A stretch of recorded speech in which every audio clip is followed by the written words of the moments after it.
भारत की तरह ही मिस्र की सभ्यता भी बहुत पुरानी है और प्राचीन सभ्यता के अवशेष वहां की गौरव गाथा कहते हैं। यूं तो मिस्र में 138 पिरामिड हैं और काहिरा के उपनगर गीजा में 3, लेकिन सामान्य विश्वास के विपरीत सिर्फ गिजा का ग्रेट पिरामिड ही प्राचीन विश्व के 7 अजूबों की सूची में है। दुनिया के 7 प्राचीन आश्चर्यों में शेष यही एकमात्र ऐसा स्मारक है जिसे काल प्रवाह भी खत्म नहीं कर सका। जमीन से 480 फीट ऊंचे 4500 साल पुराने इस पिरामिड के अंदर ऐसा क्या था जिसको सिर्फ देखने के लिए रिसर्चर्स ने एक रोबोटिक कैमरा पिरामिड के अंदर भेजा। एक जगह पर आकर रोबोटिक कैमरा रुक गया क्योंकि अब उसके सामने पत्थर का एक स्लैब था।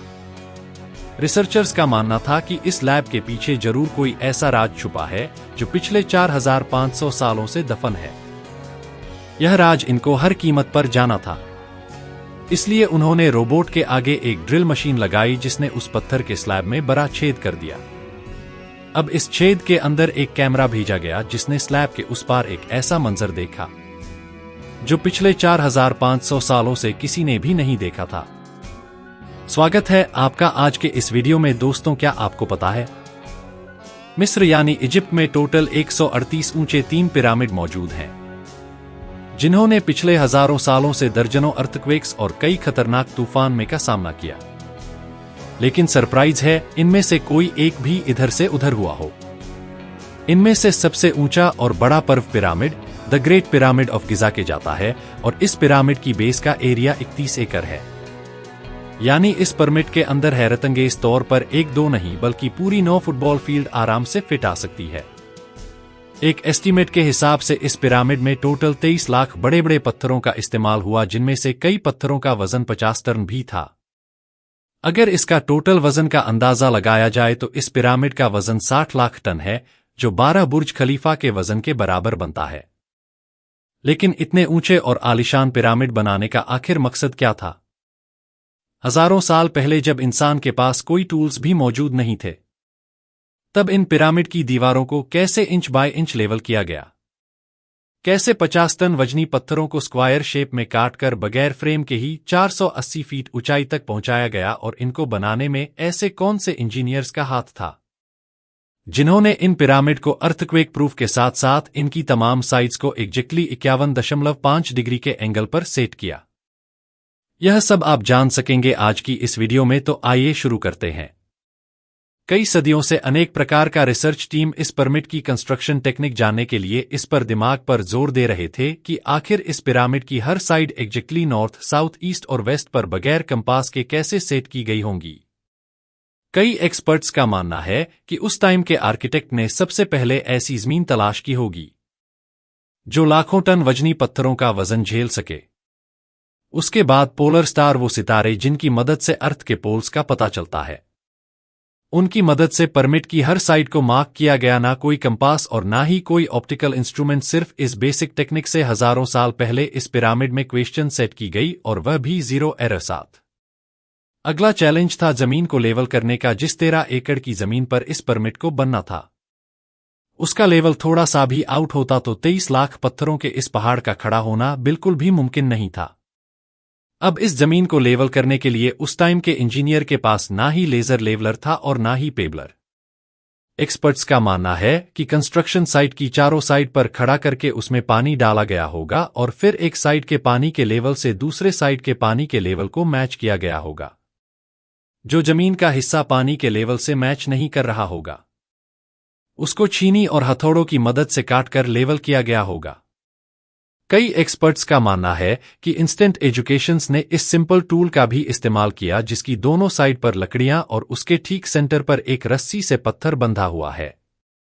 अगर पत्थर जमीन से टच हो गया और उसकी रस्सी ठीक सेंटर लाइन पर आ रही होगी तो इसका मतलब है कि बीस की जमीन परफेक्टली लेवल है।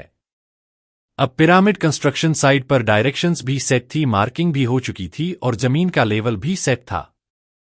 अब बारी थी कंस्ट्रक्शन स्टार्ट करने की, जिसके लिए लाखों टन वजनी और बड़े पत्थर रुकावट थे। लेकिन यह पत्थर काटने के लिए ना ही उनके पास ग्राइंडर थे और ना ही स्टोन कटिंग मशीन। लेकिन फिर भी उन्होंने 50 टन वजनी पत्थर कांटे भी और उनको स्क्वायर या रेक्टेंगल शेप भी दिया। लेकिन आखिर किसकी मदद से है? जी हां, यही वह सिर्फ एक टूल था। जिसकी मदद से पत्थरों को काटा गया। एक्सपर्ट का मानना है कि पिरामिड की कंस्ट्रक्शन पर इस्तेमाल होने वाली छेनी सिर्फ कॉपर से ही नहीं बनी थी, क्योंकि उनको भी यह बात मालूम थी कि कॉपर नरम होता है और पत्थर नहीं काट सकता, इसलिए इसमें एक केमिकल और आर्सेनिक भी शामिल किया गया था। कॉपर और आर्सेनिक से बनाई जाने वाली यह चीनी की लकड़ियों के हथौड़ों से पत्थरों पर ठोंकी जाती थी और कई घंटों की मेहनत के बाद बड़े बड़े पत्थर शेप में लाए जाते थे। अब जो कि यह खास किस्म का पत्थर जिसको आज लाइमस्टोन कहा जाता है, उसकी कटाई पिरामिड कंस्ट्रक्शन साइट गिजा से 250 किलोमीटर दूर दौरा के शहर में हो रही थी। अब मुश्किल था यह पत्थर की गिजा ट्रांसपोर्ट करने का। हर एक पत्थर 50 टन यानी 50,000 केजी के बराबर था, जो तकरीबन 3 पैसेंजर बस के वजन के बराबर बनता है, और ऐसे 23 लाख पत्थर सिर्फ एक पैरामीटर इस्तेमाल होना था।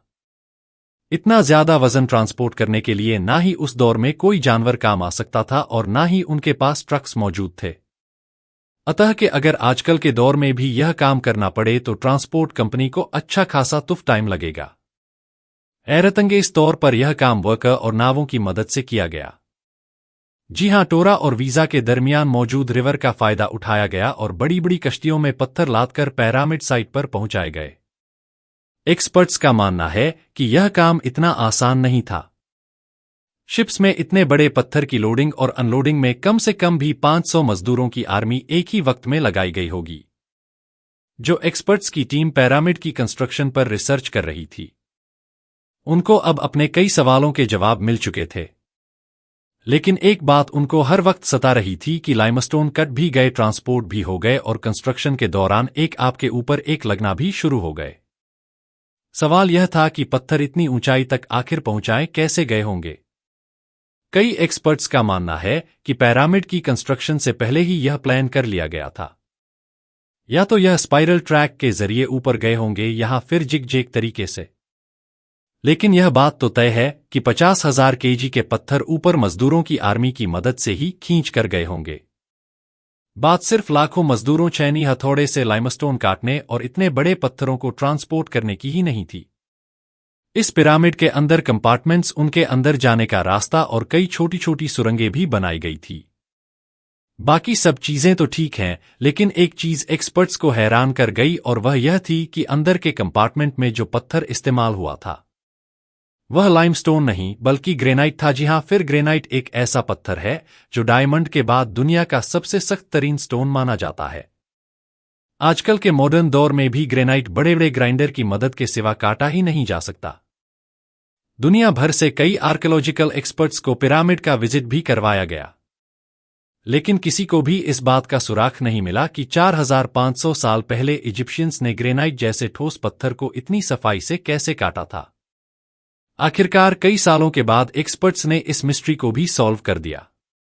इजिप्शियंस ने ग्रेनाइट को इतनी सफाई से एक ऐसे आरे से काटा था जिसके दांत ही नहीं थे। जी हां, बगैर दांत वाले इस आरे के दोनों साइडों पर वजन डालकर इसको ग्रेनाइट पर चलाया जाता था और बीच में बजरी डाली जाती थी। एक्सपर्ट्स का मानना है कि इस तरीके से इतने बड़े पत्थर को काटने में 4 महीनों का वक्त लग जाता था। कि आखिरकार पिरामिड बनाने का मकसद क्या था, इन पिरामिड को बनाने में कितने मजदूर एक ही वक्त में काम करते थे, और रोबोटिक कैमरा ने जब पिरामिड के अंदर पत्थर के सैलाब में सुराख किया तो उसके अंदर वह कौन सा मंजर देखा गया, फिर पिछले 4500 सालों से किसी ने भी नहीं देखा था। मिस्र के पिरामिड वहां के तत्कालीन फेरो, सम्राट गणों के लिए बनाए गए स्मारक स्थल हैं, जिनमें राजाओं के शवों को दफनाकर सुरक्षित रखा गया है। इन शवों को ममी कहा जाता है। उनके शवों के साथ खाद्यान्न, पेय पदार्थ, वस्त्र, गहने, बर्तन, वाद्य यंत्र, हथियार, जानवर एवं कभी कभी तो सेवक सेविकाओं को भी दफना दिया जाता था। शोधकर्ता आज भी उस योजना को समझने के लिए काम कर रहे हैं जिसके चलते इन पिरामिडों का निर्माण किया गया, जिसमें न केवल पिरामिड बनाने की जरूरत थी बल्कि इन विशाल संरचनाओं के पास स्थित मंदिर, नाव के गड्ढे और कब्रिस्तान का भी निर्माण किया गया था।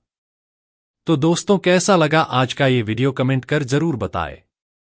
मिलते हैं अगली शानदार वीडियो में, तब तक के लिए टेक केयर।